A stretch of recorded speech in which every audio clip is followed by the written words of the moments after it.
أعوذ بالله من الشيطان الرجيم. بسم الله الرحمن الرحيم.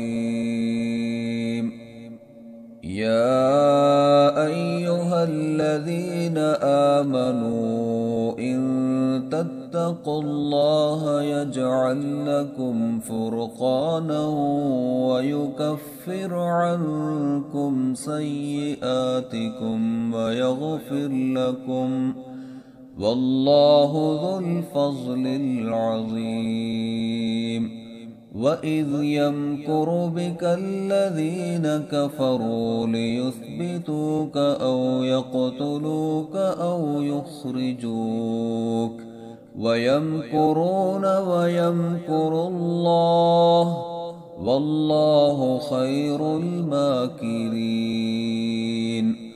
وإذا تتلى عليهم آياتنا قالوا قد سمعنا لو نشاء لقلنا مثل هذا إن هذا إلا أساطير الأولين. وإذ قالوا اللهم إن كان هذا هو الحق من عندك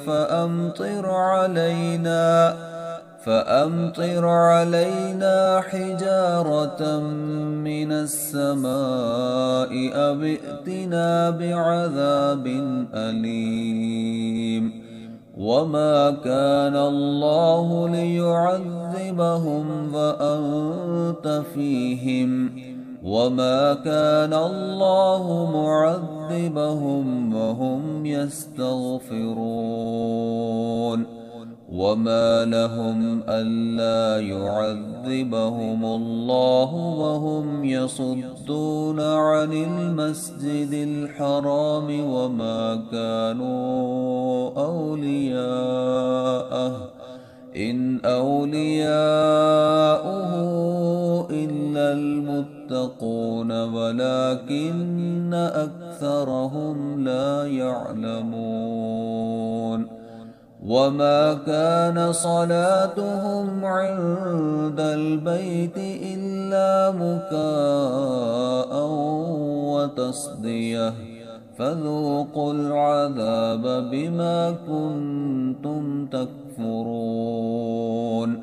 إن الذين كفروا ينفقون أموالهم ليصدوا عن سبيل الله فسينفقونها ثم تكون عليهم حسرة ثم يغلبون، والذين كفروا إلى جهنم يحشرون.